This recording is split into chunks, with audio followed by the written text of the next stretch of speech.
no va a ampliar tanto porque tiene problemas de salud, pero vamos a ver, profesor. Gracias, buenas noches para todos y para todos. Es interesante tratar un tema como este. Los compañeros que me han antecedido han tocado el aspecto histórico.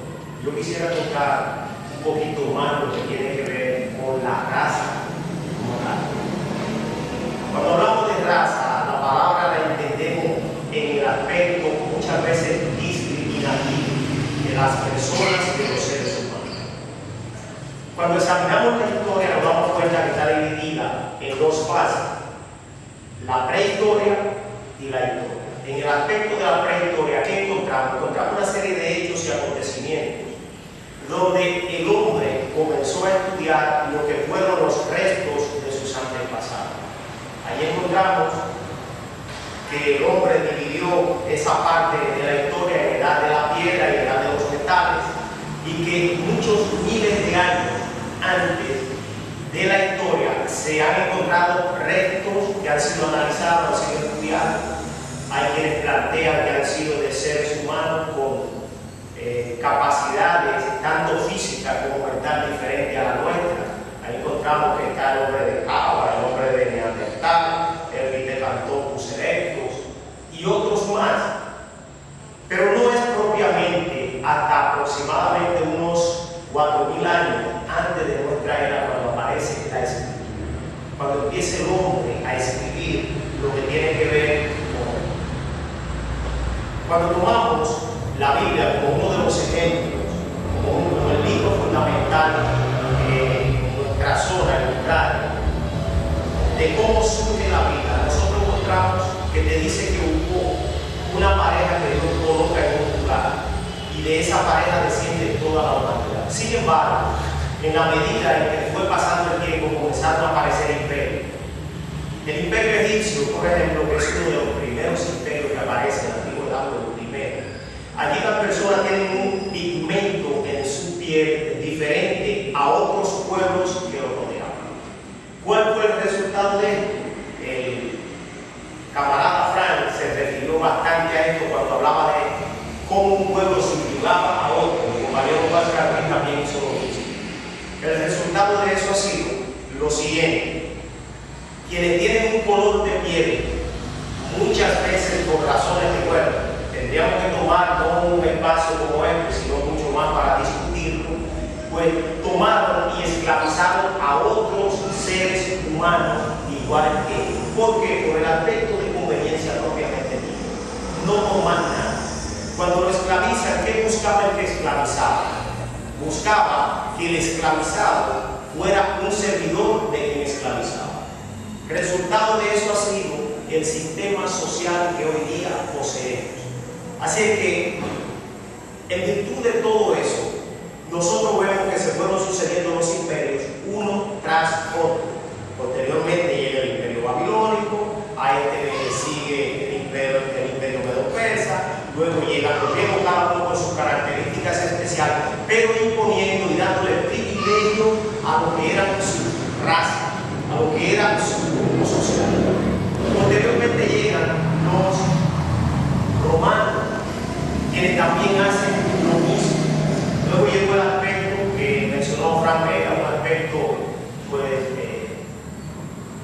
que da hasta vergüenza mencionar, porque fue el periodo de la Edad Media, periodo oscuro de la humanidad, donde se tomó como parámetro para esclavizar prácticamente al mundo, pues una Biblia, se tomó otra cosa en otras manos. Y recuerdo que leyendo el libro titulado Las leyendas negras de la iglesia, dice el sacerdote Vittorio Bessone, de origen italiano, que a esa horda de salvajes que había en América había que someterlo con la fuerza de la espada, porque ellos hacían sacrificios humanos.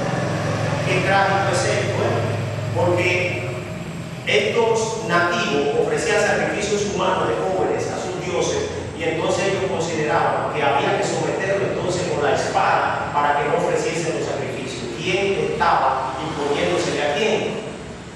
Simple y llanamente el que más fuerza tenía, el que más técnica tenía, el que más tecnología tenía para la época, para llevar a cabo la guerra, terminó, como decía, imponiendo ese tipo de cultura en nuestro medio.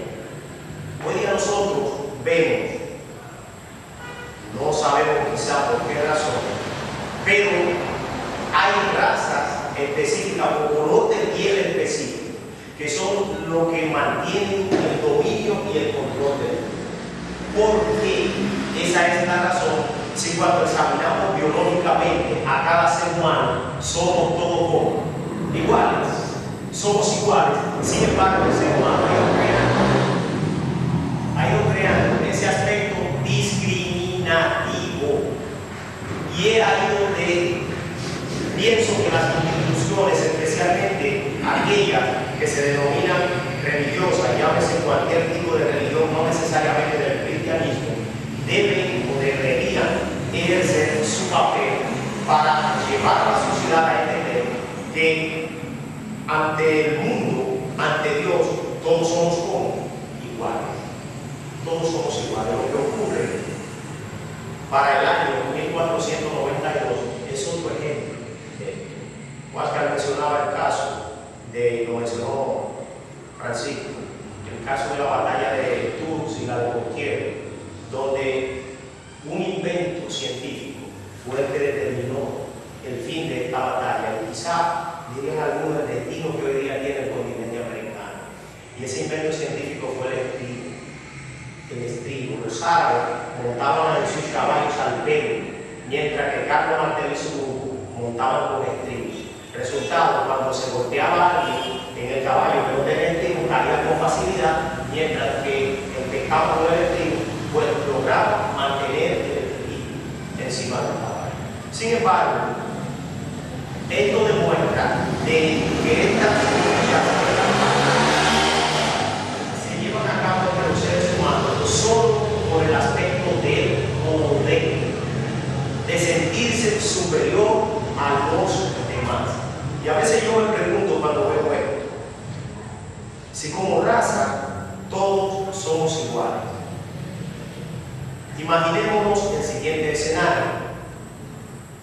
Si todos aquellos que son poderosos y que nos gobiernan, que nos mandan de una forma u otra, perdiesen ese poder, sus vidas aparentemente no tendrían sentido.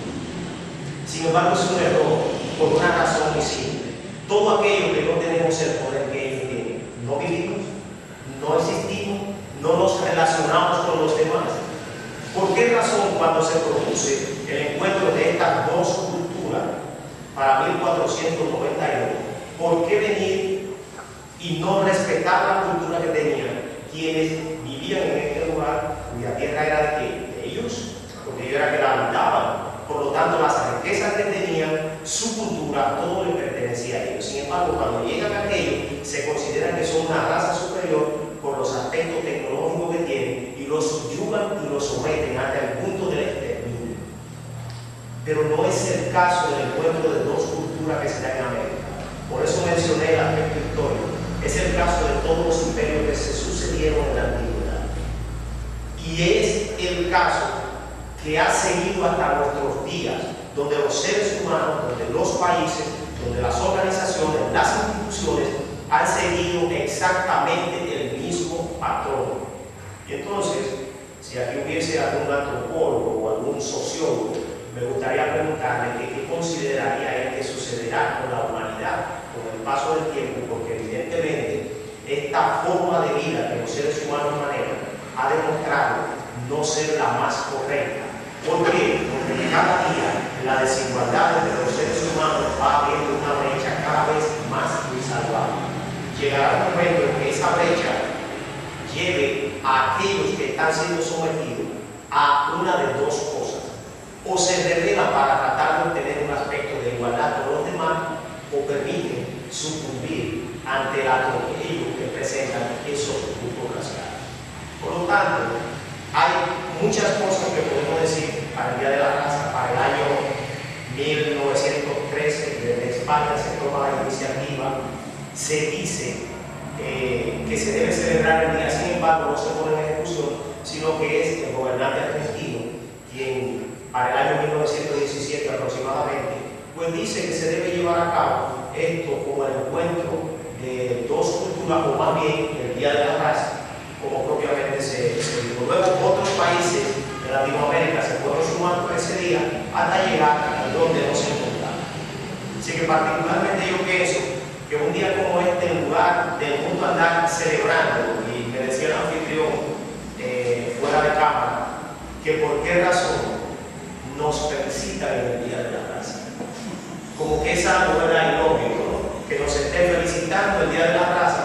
¿Por qué razón? Porque ¿quién te felicita? Alguien que es igual a ti, alguien que es semejante a ti. Entonces, en lugar de felicitarte, deberías felicitarte tú mismo. Pero las condiciones en que estamos, pienso que quizás no sería para felicitarnos, sino para reflexionar. Así que, anfitrión, muchas gracias. Paréntesis, acaso una paréntesis. Que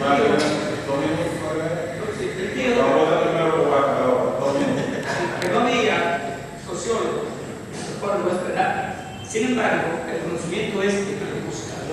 Yo filosóficamente hablando, y por encima de la antropología y de la sociología, entiendo que el ser, el apeirón, en la antigua Grecia, en las imágenes puso, está sujeto a la diversidad. El origen de las razas, negra, amarilla, roja y blanca, es natural, como la arboleda, como la foresta, que hay varios tipos de manto, de araña, todo eso es natural. Ahora, las razas que se creen científicamente más avanzadas, creen que eso es la menos avanzada. El asunto del español es creerse que los negros del África, como los mangá, los congó, y todas estas razas que refieren a la esclavitud, para sustituir la divinidad de los indígenas, pues la cierta de los indígenas, es un asunto de orden moral y antropológico. Yo creo realmente que todos somos iguales ante Dios. Sin embargo, Adolf Hitler, en el 1945, abogó porque el mundo debe ser dominado por la raza pura, los arios. ¿Y quiénes fueron los arios? Habitantes de Asia, que llegaron a Europa, pero que había llegado antes, muchos mil años atrás, de la Atlántida, un continente que se hundió, y los orígenes llegaron a la India y a la China. Con relación a ese desprecio que sentía Hitler, Mussolini, en Italia, y irónicamente en Japón, crearon el fascismo y el nazismo. Sin embargo, hoy tenemos muchos políticos en América, en Europa y en Asia que siguen la filosofía del filósofo y sociólogo y psicólogo y arzobispo Enrique Marcus en Inglaterra, donde dice que las guerras, la opresión, las enfermedades, los cataclismos son necesarios porque la humanidad crece matemáticamente y la tierra no crece geométricamente, y que llegará un tiempo en que nos comeremos unos a otros. ¿Qué posición la de un teólogo como Enrique Marcus y un filósofo que haya que eliminar a la humanidad para eso? Por eso no es dudoso que Miguel Pedrero, un gran escritor español residente en los Estados Unidos, dice que el virus del SIDA fue creado para alimentar básicamente a la humanidad reducida, porque antes habían tenido el procedimiento de anticonceptivo y cirugía para tener lo habían eliminado. En tal sentido, es necesario que los pueblos abran los ojos y despierten. Su pregunta es contestada que hay negro, blanco, porque así es la naturaleza. Según hay muchos tipos de bambúes, muchos tipos de cerdos, de caballos, de todo, así es también, blanco, de todo, y somos todos hijos de Dios que tenemos un alma. El hombre es una tricotomía, se conforma de cuerpo, alma y espíritu. Y eso está demostrado. Yo no lo creo si no te lo sé, porque mi creencia en Dios puede estar equivocada. Ahora sé que no existe, porque ya mi sacrificio, mi lucha, mis meditaciones y mis relaciones personales así lo confirman. Es la declaración. Mi última reflexión tiene que ver